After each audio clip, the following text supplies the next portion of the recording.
Hoje nós vamos abrir no capítulo 9, novamente, onde se trata acerca da situação sobre Noé.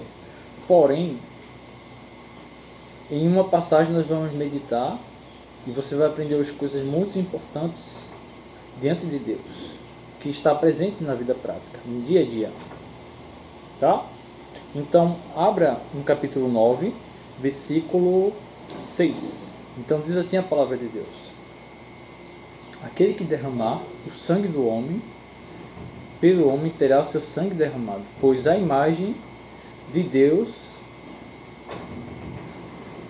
fez o homem, ou foi feito o homem. Então veja bem o que há na estrutura de Israel. E daqui você vai entender coisas muito profundas, de fato, sobre o que isso significa dentro de Deus. Então o que diz aqui? Shofer, Dan, Ha'adam, Ba'adam, Demor,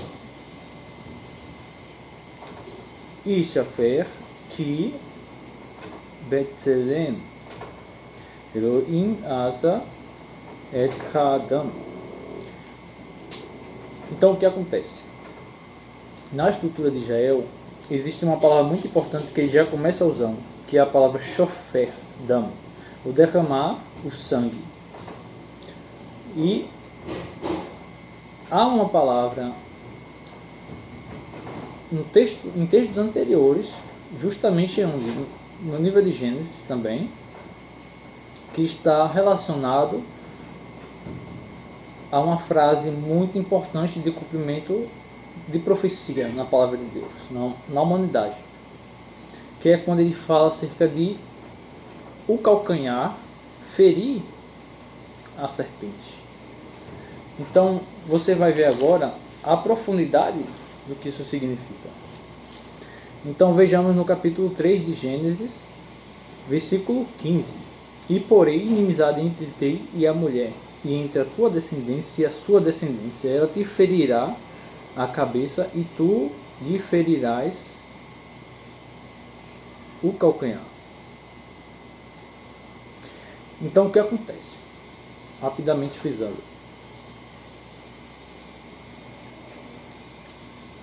Essa palavra, cuja estrutura eu citei, tá? Em Noé, de derramar sangue, derramar, a palavra derramar, nós temos aqui a estrutura também usada como Hu, Yefu, Yeshufecha. Então veja, Yeshufecha em Gênesis, onde está relacionado ao que? Ferir a cabeça, Então veja que essa frase aqui, ele é de um cumprimento profético, e isso é contra o inimigo de Deus. O inimigo de Deus. Tá? Contra o inimigo de Deus. Então, você tem que ver uma associação aqui e entender o que Deus ele quer falar. O porquê que é tão grave derramar um sangue de um ser humano que é criado à imagem e semelhança de Deus. Então veja, novamente, tá? Então ele fala, ou você, ou ele, Yeshufecha, ferirá a cabeça, rocha. E aqui ele usa a palavra, tá? Então veja a estrutura. Vou repetir para você associar.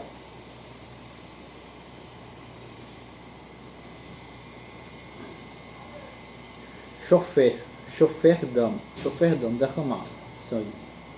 Shofer. E aqui ele também usa a palavra. Muito antes, em Gênesis, ele usa a palavra contra uma atitude grave que aconteceu ali, que foi da queda do homem. Tá? E ele fala aqui contra a serpente. Ele fala contra a serpente. Quando ele usa essa palavra contra a serpente, não é contra um homem que é a imagem e semelhança dele, do Criador. Então daí você entende o princípio da gravidade do que significa derramar um sangue. Por isso que esse verbo, essa palavra, derramar, está associado a essa estrutura aqui. Terrivelmente. Então, com isso, você, de inicial aqui, você passa a entender a gravidade do que é derramar. E quem derrama o quê? Também difunde. Então, existe também uma estrutura de difundir. Porque você vê, por exemplo, quando é derramado uma água no chão. Derramar água no chão, ela faz o quê? Ela escorre. Em outras palavras conceituais, ela é o quê? Difunde-se. Ela se difunde, ela se espalha sobre um determinado solo, espaço que ela foi derramada. Então o sangue escorre também, ou seja, assim como a água. E em Gênesis, você vê o quê? Que Deus ele fala que a terra ela sentiu aquilo que foi derramado. Quando ocorreu, por exemplo, o incidente de Caim e Abel. Você vai verificar quando você lê essa passagem também. Então esse verbo de derramar, essa palavra derramar, ela está associada justamente aqui com esse incidente que Deus ele fala que o calcanhar ferirá o calcanhar, ou seja, a descendência do homem, de Abraão. Ou seja, em outras palavras, Jesus, Yeshua, o Salvador, ferirá a serpente. É aquele que acabará com a serpente. Então essa palavra está associada a isso. É por isso que Deus ele não admite derramamento. Ou seja, essa palavra derramar, ela está associada a isso aqui, a esse episódio, a essa profecia. Porque o homem é criado à imagem e semelhança do Criador. Então essa palavra ela não foi feita contra o próprio ser humano, que é a criação de Deus, mas ela foi usada contra a serpente, que é a Satã. Certo? E a palavra difundir, por exemplo, tem-se a estrutura usada hoje no hebraico moderno de Israel, no israelense moderno, mas ela foi um pouco alterada, mas a estrutura permanece a mesma. Que é o quê? Difundir algo. Difundir algo, tá? E para um aprofundamento muito maior, para você ter uma ideia, o pecado da língua. Quando uma pessoa ela fala, expõe a outra. Isso serve para quem se diz filho de Deus, cristão, tá? Principalmente, tome cuidado. E você vê que na carta de Tiago, ele fala o que a língua é capaz de fazer. Ou seja, as palavras da pessoa. Que ela pode pôr em chamas grande selva. Então, isso é o que? É um princípio judaico, israelita de Israel. Por isso que eles, quando os apóstolos, quando citam essas coisas, quando o apóstolo cita essas coisas, eles sabem da profundidade do que ele está mencionando ali. Por conta da raiz da palavra, dos princípios antigos de Israel. Da gravidade do problema. O que é assassinar? Assassinar não é só o derramamento da vida do outro sobre a terra, mas é com a palavra. Você assassina as pessoas com a palavra. Você expõe, quando você expõe a vida de alguém, a pergunta é o seguinte: por que você não vai lá naquela pessoa e ajuda ela a mudar?